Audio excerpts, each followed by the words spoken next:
Welcome back everyone, welcome to civil service study. Next test पर आ जाइए। UP PCS के फोकस करेंगे इसमें यूपी की करंट अफेयर्स पर। ठीक है, कुछ प्रश्न राष्ट्रीय स्तर के भी होंगे। चलिए स्टार्ट करते हैं। तो क्वेश्चन नंबर 1 पर आ जाइए। निम्नलिखित कथनों पर विचार करना है। दो स्टेटमेंट है यहाँ पर, बताने कि इनमें से कौन सा करेक्ट होगा। हाल ही में उत्तर प्रदेश के लखनऊ में देश की दूसरी बायोसेफ्टी लेवल 4 लैब बनाने का निर्णय लिया गया है। यूपी के लखनऊ में उत्तर प्रदेश के जेवर हवाई अड्डे को एशिया के सबसे बड़े हवाई अड्डे के रूप में विकसित करने की योजना है। बिल्कुल ये करेक्ट है, दोनों के दोनों स्टेटमेंट। सी है इसका आंसर। तो उत्तर प्रदेश के लखनऊ में देश की दूसरी बायोसेफ्टी लेवल 4 लैब बनाने का निर्णय जो है वो किया गया है। और हाल ही में उत्तर प्रदेश के जेवर हवाई अड्डे को एशिया के सबसे बड़े हवाई अड्डे के रूप में विकसित करने की योजना है। जेवर हवाई अड्डा गौतम बुद्ध नगर जिले में स्थित है। क्वेश्चन नंबर 2 पर आ जाइए। उत्तर प्रदेश के बजट 2021-22 में निम्नलिखित में से किस शहर में पूर्व प्रधानमंत्री अटल बिहारी वाजपेयी की स्मृति में राष्ट्रीय प्रेरणा स्थल बनाने का प्रावधान किया गया है? कहाँ बनेगा पूर्व प्रधानमंत्री अटल बिहारी वाजपेयी की स्मृति में उत्तर प्रदेश में राष्ट्रीय प्रेरणा स्थल? बताइए। उत्तर प्रदेश की राजधानी लखनऊ में। तो उत्तर प्रदेश के बजट 2021-22 में उत्तर प्रदेश के लखनऊ में यानी कैपिटल में पूर्व प्रधानमंत्री अटल बिहारी वाजपेयी की स्मृति में राष्ट्रीय प्रेरणा स्थल बनाने का प्रावधान किया गया है। क्वेश्चन नंबर 3 पर आ जाइए। हाल ही में उत्तर प्रदेश सरकार द्वारा कितने जिलों में तेंदुआ बचाव केंद्र स्थापित किए जाने का निर्णय लिया गया है? कितने डिस्ट्रिक्ट में बनेंगे तेंदुआ बचाव केंद्र? उत्तर प्रदेश के 5 जिलों में। तो उत्तर प्रदेश सरकार द्वारा उत्तर प्रदेश के 5 जिलों में तेंदुआ बचाव केंद्र स्थापित किए जाने का निर्णय किया गया है। ये जिले कौन कौन से हैं? मेरठ, चित्रकूट, इटावा, गोरखपुर और पीलीभीत।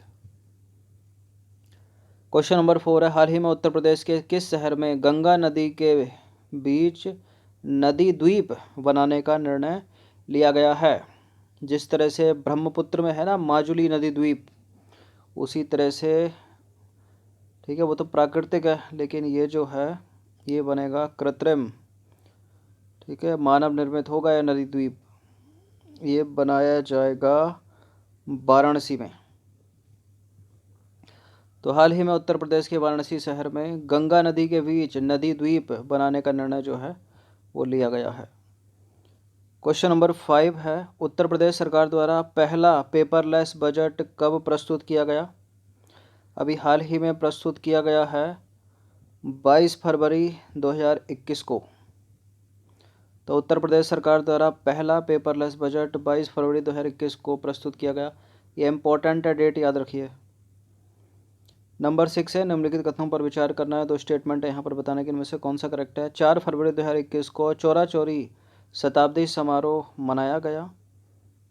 चौरा चौरी शताब्दी वर्ष महोत्सव की थीम स्वदेशी, स्वावलंबन एवं स्वच्छता थी। बताइए कौन सा करेक्ट है इसमें? दोनों या फिर केवल एक या केवल दो या इनमें से कोई नहीं?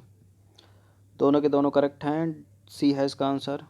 तो 4 फरवरी 2021 को चौरी चौरा शताब्दी समारोह मनाया गया। चौरी चौरा नामक स्थान उत्तर प्रदेश के गोरखपुर जिले में स्थित है। चौरी चौरा शताब्दी वर्ष महोत्सव की थीम स्वदेशी, स्वावलंबन एवं स्वच्छता थी। देश के असहयोग आंदोलन के दौरान 4 फरवरी 1922 को कुछ लोगों की गुस्साई भीड़ ने गोरखपुर के चौरी चौरा के पुलिस थाने में आग लगा दी थी उस समय, जिससे 23 पुलिसकर्मियों एवं 3 नागरिकों की मृत्यु हो गई थी। इस हिंसा के बाद महात्मा गांधी ने 12 फरवरी 1922 को असहयोग आंदोलन वापस ले लिया था। इन 23 पुलिसकर्मियों में ब्रिटिश पुलिसकर्मी भी थे और भारतीय भी थे। ठीक है, भारतीय वो जो अंग्रेज़ों के साथ रहकर उनकी सेना में काम कर रहे थे। क्वेश्चन नंबर 7 पर आ जाइए। हाल ही में उत्तर प्रदेश सरकार ने कितनी आयु के वृक्षों को विरासत वृक्ष घोषित किए जाने का निर्णय लिया है? 85 वर्ष, 100 वर्ष, 1000 वर्ष या उपरोक्त में से कोई नहीं? विरासत वृक्ष घोषित किए जाएंगे 100 वर्षों तक के वृक्ष या उससे अधिक है। तो हाल ही में उत्तर प्रदेश में 100 वर्ष से अधिक आयु के वृक्षों को विरासत वर्ष घोषित किए जाने का निर्णय लिया है। ठीक है, ये वृक्ष है, विरासत वृक्ष। क्वेश्चन नंबर 8 पर आ जाइए। रुद्राक्ष कन्वेंशन सेंटर का लोकार्पण मार्च 2021 में कहाँ किया जाना है? ये उत्तर प्रदेश में किया जाना है। तो ऋषिकेश को एलिमिनेट कर दिए, हरिद्वार को एलिमिनेट कर दीजिए, उत्तर प्रदेश के वाराणसी में, डी। तो भारत और जापान की दोस्ती का प्रतीक रुद्राक्ष कन्वेंशन सेंटर का लोकार्पण मार्च 2021 में वाराणसी में किया जाएगा। क्वेश्चन नंबर 9 पर आ जाइए। हाल ही में अयोध्या को विश्व स्तरीय पर्यटन नगरी के रूप में बसाने के लिए किस देश की कंपनी के साथ करार किया गया है? कनाडा के साथ करार किया गया है। तो हाल ही में अयोध्या को विश्व स्तरीय पर्यटन नगरी के रूप में बसाने के लिए कनाडा की कंपनी के साथ करार किया गया है और इस कंपनी का नाम मेसर्स एलिए associate south Asia private limited है। क्वेश्चन नंबर 10 पर आ जाइए। निम्नलिखित कथनों पर विचार करना है। तो स्टेटमेंट है यहाँ पर। उत्तर प्रदेश पर्यटन विभाग द्वारा पर्यटन प्रोत्साहन के लिए अनंत यात्रा नाम से वाराणसी में पोस्टर जारी किया गया। उत्तर प्रदेश में धार्मिक स्थलों पर बंटने वाले प्रसाद या लंगर की स्वच्छता के साथ पौष्टिकता सुनिश्चित करने के लिए भोग नामक योजना शुरू की गई। बिल्कुल करेक्ट है दोनों के दोनों स्टेटमेंट, सी है इसका आंसर।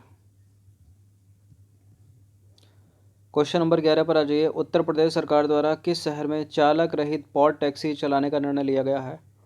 कुछ इस तरह से चलेंगी। ठीक है, इसका शुरुआती मोटो एयरपोर्ट पॉड टैक्सी के रूप में ही है। ठीक है, नोएडा में चलेंगी उत्तर प्रदेश के। तो उत्तर प्रदेश सरकार द्वारा नोएडा में चालक रहित पॉड टैक्सी चलाने का निर्णय लिया गया है, नोएडा। सीधे सीधे याद रखिए। क्वेश्चन नंबर 12 है। मान्या सिंह जो हाल ही में फेमिना मिस इंडिया 2020 में फर्स्ट रनर अप रहीं, निम्नलिखित में से उत्तर प्रदेश के किस जिले से संबंध रखती हैं? लखनऊ नहीं है, वाराणसी नहीं है, बताइए कौन सा है? कुशीनगर या देवरिया?